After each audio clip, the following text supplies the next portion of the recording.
Harmonizing Inbound Investment Screening. Commentary by CSIS's David Korn, Thibaut Denamiel, and William Allen Ryanch. Published August 16th, 2024.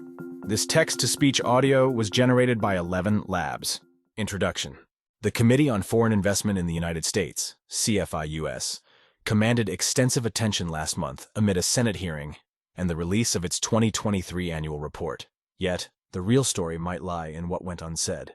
Notably absent from CFI-US officials' testimonies and public statements was a meaningful summary of CFI-US-led international engagement efforts, which are mandated by statute and critical amid a proliferation of diverse inbound investment screening regimes across advanced economies. The recent outburst of inbound investment screeners among U.S. allies and partners provides an opening for CFI-US to devise a new approach to international coordination. Engagement through an expanded G7+ framework may provide an optimal starting point, as may NATO and new and existing initiatives with key trading partners. Plurilateral frameworks, bilateral free trade agreements, sectoral arrangements, and working groups are four potential pathways. CFI-US should concurrently determine priority areas for engagement, potentially encompassing information sharing, review exemptions, and common standards, while maintaining a watchful eye on partners' efforts. Balancing economic security imperatives with economic growth will demand more coordination and scrutiny among like-minded countries' screening authorities. CFI-US coordination with like-minded counterparts. Broadly understood as a process through which national governments review incoming foreign investments to determine their potential impact on national security and potentially block their execution. Inbound investment screening regimes have proliferated since the U.S. government's enactment of the Foreign Investment Risk Review Modernization Act of 2018. FIRRMA.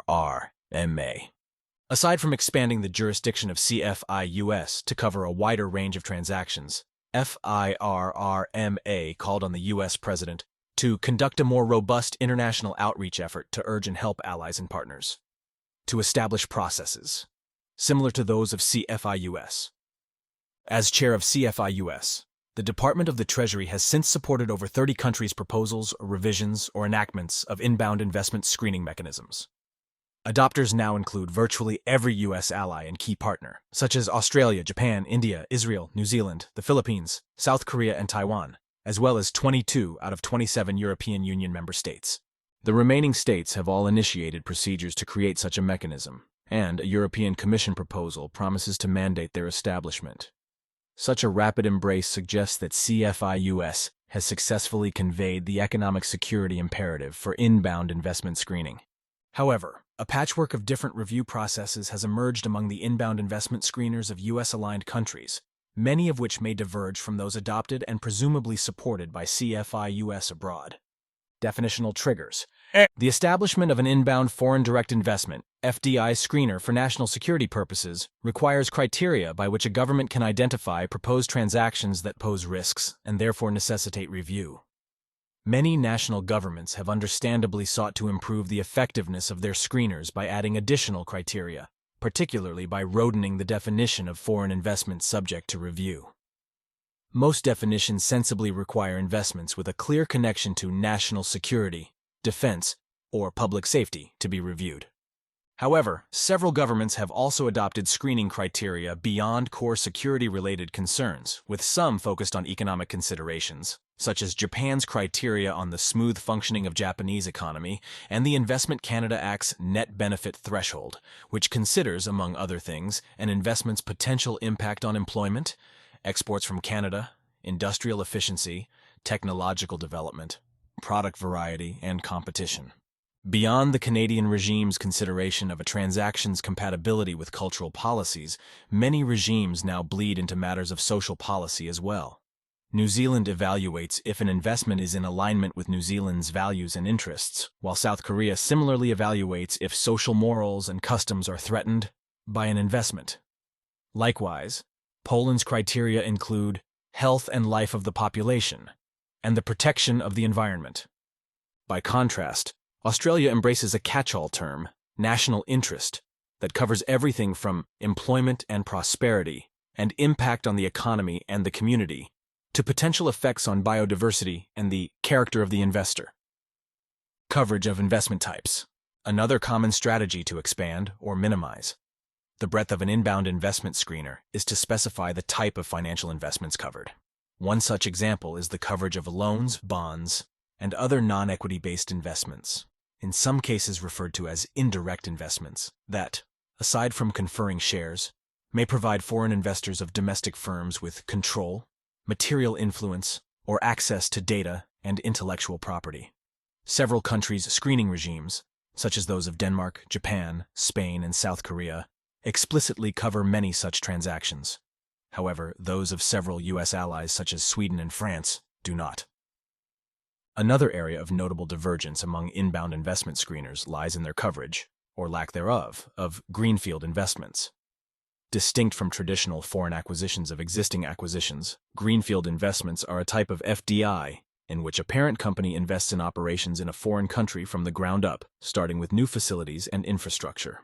These investments are often coordinated by fully operating subsidiary companies and can account for significant shares of FDI.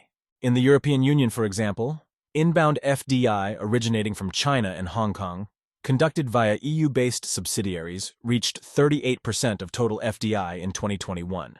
The European Union has sensibly responded by incorporating greenfield investments into a draft of a new FDI screening regulation, though the United States explicitly excludes such investments from coverage, and CFI-US subsequently lacked jurisdiction to block one greenfield investment that posed a clear national security concern: treatment of foreign government investors. Some, but far from all, national governments with new or expanded inbound FDI screening regimes have implemented additional screening provisions to specifically target investments by foreign state-owned enterprises, SOEs, or state-backed investors. Some of this increased scrutiny has emerged in response to the Russia-Ukraine conflict, including in the European Union and Canada, though most is attributable to concerns over Chinese firms and investors with ties to the Chinese government gaining additional control over critical infrastructure and advanced technologies.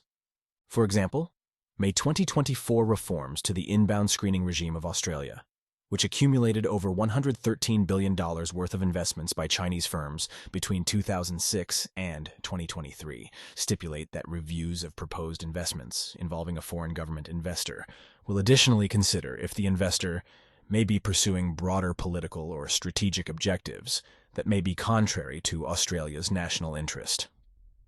Likewise, 2019 amendments to Japan's Foreign Exchange and Foreign Trade Act prevent most SOEs from taking advantage of filing exemptions otherwise intended to avoid unduly burdening foreign private sector investors. CFI-US has adopted a more expansive approach to covered transactions that involve foreign government control. Before it approves such a transaction, CFI-US must find that its execution will not impair the national security of the United States, a higher standard than no unresolved national security concerns, which is applied to other transactions under the jurisdiction of CFI-US. That said, the screening regimes of several treaty-bound allies, including those of Hungary and Poland, include no such SOE-specific regulations, suggesting that they do not adequately regulate SOE's foreign investments, or perhaps that they maintain sufficiently broad catch-all criteria to cover those investments. Screening procedures. The United Nations Conference on Trade and Development categorizes investment screeners into three main groups: sector-specific, 20 countries, cross-sectoral, 21 countries, and entity-specific, 4 countries. As its name suggests, a sector-specific approach lists the sectors wherein screening of inward investment is required. Targeted sectors often fall within the defense industry and critical infrastructure, though they in some cases extend to the technology industry. Notable adopters of this approach include Germany, India, and Mexico, with Taiwan promulgating a positive list of industries in which Chinese investors can invest. The second, and sometimes complementary approach, cross-sectoral screening, is reliant on broadly defined review criteria related to specific risks, not sectors. These criteria, as discussed above, can differ significantly among regimes, such as those of Japan, South Korea, and the United States. Last, entity-specific screening mechanisms designate investments in identified domestic companies, presumably in sensitive sectors, as subject to review. The importance of coordination and consistency. Consistency in inbound investment screenings among partner countries should be embraced wherever possible. Policy convergence and communication can help allies better identify and prevent potential vulnerabilities. Conversely, divergent and uncoordinated screening regimes can produce enforcement gaps whereby acquisitions of critical infrastructure, supply chain choke points, and emerging technology approved under one, perhaps less stringent, jurisdiction pose indirect security and resiliency risks to allies and partners. Divergent criteria may impose extensive and, arguably, unnecessary burdens on foreign investors, especially from friendly countries. One such example is the Biden administration's scrutiny of the proposed acquisition of U.S. steel by Nippon Steel, whose national government, Japan, is one of the United States' closest allies. Moreover, if compliance with inbound investment screening policies is further differentiated among allied nations, private sector legal costs will rise and overcompliance may take hold, thus dampening investment and long-term growth. At the same time, countries with stringent screeners may be less economically competitive than those with less restrictive ones, thus incentivizing countries to impose less restrictive regimes that provide insufficient consideration to national security imperatives. Harmonization efforts among U.S. partners make for sound economic security policy. A path forward. The apparent lack of effective coordination among U.S.-aligned countries' screeners does not mean that CFI-US is short on initiative. Beyond its 300 engagements with foreign counterparts in 2023, CFI-US has recently established working groups with Mexico and the European Union to foster greater coordination. Little is known about their precise nature and outcomes, but based on the relevant public announcements and the extent of CFI-US engagement with Japan via the newly forged Critical Minerals Agreement, the sharing of best practices is the focus. Engagement with the Five Eyes allies may be more expansive, with its 4 non-U.S. members, Australia, Canada, New Zealand, and the United Kingdom, the only countries designated as accepted foreign states by CFI-US as of January 2022, meaning their investors are subject to less scrutiny. These new efforts aside, other plurilateral forums may enable a more sustainable and effective approach, with options including enhanced engagement via the G7, or an expanded G7+ framework. By working on a group-wide basis, the United States and its key partners could further institutionalize cooperation on economic security strategy beyond ad hoc arrangements established under the Biden administration, such as the EU-US Trade and Technology Council, the Quad, and the Chip 4 Alliance. Inbound investment screening can be one focus of either grouping, as can other offensive tools for economic security, like export controls and sanctions. Collaboration on the deployment of defensive tools, such as tariffs and national security guardrails associated with subsidies, is another consideration. The United States may also consider historically defense-oriented structures, such as NATO, as forums to coordinate these economic security disciplines with its treaty-bound allies. The establishment of a new planning group under the purview of the Alliance's Resilience Committee or Security Committee is one such opportunity. Members could establish formalized information-sharing mechanisms and cooperation agreements, as has been embraced on an EU-wide basis, as well as a renewed commitment to, and potential updates of, common standards. CFI-US may also consider integrating select NATO allies that are key trading partners into its accepted foreign states program.